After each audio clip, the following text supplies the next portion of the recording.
I had been in India with Neem Karoli Baba and Ram Dass. In 1 week in India, 3 people came up to me on the street and said, you should go to Mount Shasta. I mean, this is in India. And Mount Shasta then was a real kind of logging community. There were signs up downtown that said no hippies allowed, no long hairs, all that. People would make derogatory. Yeah, I had real long hair. I was wearing all my white kurta, sandals. I had a big malla, you know. And people would say, hey, hippie, why don't you get a job, you know, stuff like that. So this is my passport photo from 1972. Here I am on my farm after, that's probably 1972, after I came back from India.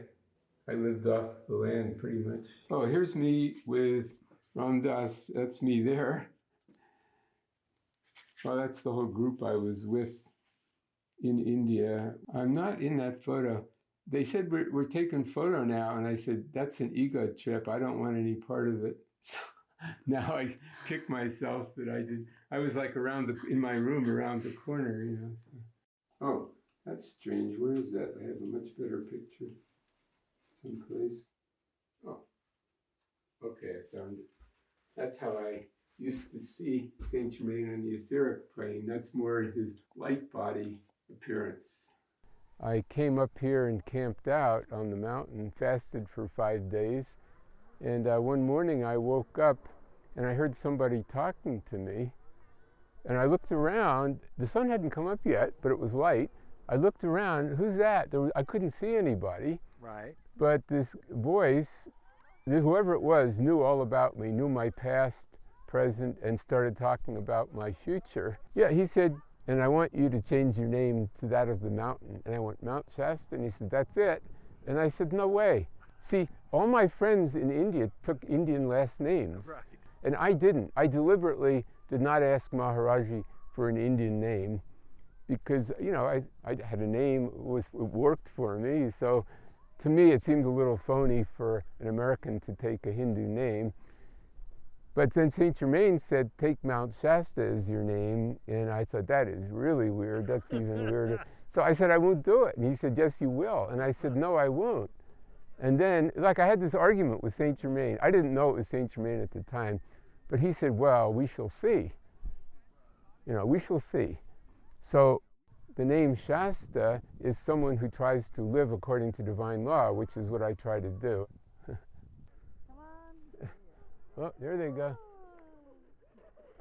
Whoa. Okay, that's about better than hitting a tree. I didn't want to be on the earth anymore. I lived with a yogi in the Himalayas who was getting ready to leave his body. These guys can do that when they want. They just leave their body and they go to a higher plane. So I thought, that sounds good. Well, I should really, before I leave my body, I should ask permission from somebody.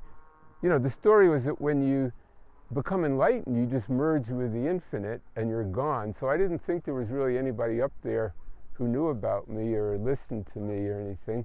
But I thought, just in case, I should pray. So I prayed to Jesus and maybe even Moses, I don't know, and Sai Baba and Saint Germain, every master I could think of. I went down the list, Mother Mary.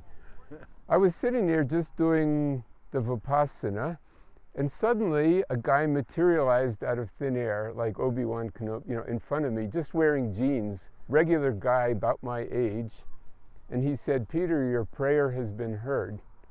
And I thought, how does this guy know my name, you know? He said, I am the part of the Godhead that has been sent to answer your prayer.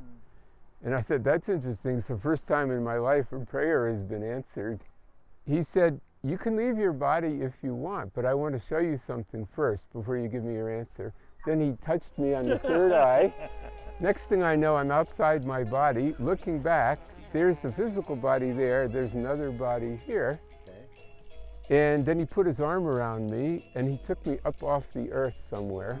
And the next thing I know, we're in this realm where beings were balls of light emanating rainbow colors, which I know now is the I Am Presence, or the Atman of the soul. It's like the permanent self. And the bliss was overwhelming. And I said, this is it. This is where I want to stay. And then I heard crying coming from someplace, and the crying got louder and louder, and it really became unbearable. And I looked around to see where it was coming from, and I saw the earth below me. He said, that is the suffering of humanity. And I said, I can't leave. I want to go back and help people. And then he just faded out, disappeared, you know, Obi-Wan Kenobi, like the Force is with you, that kind of thing, you know. Here's my teacher, Pearl. That's in her garden. She loved sunflowers, obviously. I went up to Pearl's house on B Street in town. Here's this little, like, grandmotherly lady, like Yoda. Right. Opens the door. She says, I've been expecting you, my dear. Come in. And I said, how could you be expecting me? Right. She said, the Master Saint Germain came to me this morning and said he was sending you to see me. He's teaching you, he's talking to you. And I said, I don't hear a thing. And would you channel a message, you know, from him? Right. She said, no, I don't channel, that would weaken you. And I said, well, I don't hear anything. Right. And she said, he's talking to you on a higher level. You're storing what he's saying. When it's time for you to act, you will intuitively know what to do. You're supposed to learn to get your guidance from your own heart, your own intuition, you know, not from messages from other people.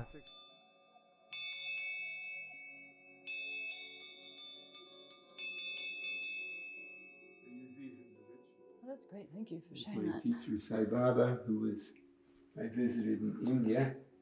I heard he had a cup of coffee in the mornings, and when I make my coffee, I sort of offer it to him. Nice sound, huh?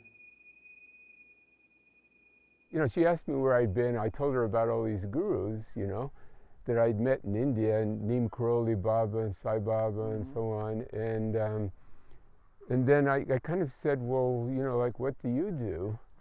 She said, I work with the inner presence, you know. And I said, well, how does that work? She said, would you like to meditate? And I said, sure. I was going to get in lotus, sit down on the floor and, you know, close my eyes, full lotus and meditate. And she said, you don't need to sit on the floor to meditate. And I said, really? And then she said, you don't even need to close your eyes to meditate. Just turn your attention inward and feel the presence in your heart. And she said, whatever you say after I am is what you create. So you say, I am the light, you see light. If I am health, I am abundance, I am bringing to me everything that I need. And then you just, everything after I am is what you create. So, you know, better to say positive things than negative things, you know. So that was the essence of her teachings. And I thought all those gurus I met in India that could precipitate things, work miracles, you know, walk on water, whatever, not one of them taught me this. Even Neem Karoli Baba, I sat at his feet on and off for 6 months. He never taught me this, you know.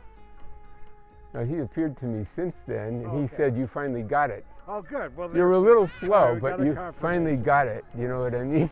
Now, you have a... This is where we were the other day up there at Bunny Flat. I'm not just, you know, on an ego trip there. It's symbolic. That's the image of Manjusri, who uses the sword of discriminating intelligence to cut through the knot of ignorance. You're not supposed to be saying, hey, look at me, I've got a sword and all that stuff. People think the masters are all serious, and especially those pictures of El Morya and Kutumi, they look like real serious. And they have a great sense of humor, and they laugh. They like to laugh, and they appreciate our humor. I think my path is getting simpler. I might end up as a Taoist or something, you know, just to be in the present moment. Yeah. And, you know, there's so much emphasis in a lot of spiritual circles around ascending, or also being in the oneness, you know, and like, screw everything else, I'm going to be in the oneness, you know what I mean? But I think what we're learning really is to be here, you know, to be present. In a sense, like Ram Dass's thing, be here now, is becoming more and more my, you know, what I live by. Yeah. That, like, we climb the mountain, you know, and the goal is to, like, get to the top. That's what everyone sees the spiritual path, as we want to get to the summit. But then you get close to the summit and it says, now go back down. You're here to help people. The people are not up on top of the mountain. They're in the village, you know? So it's to hang out with people. To hang out. Yeah.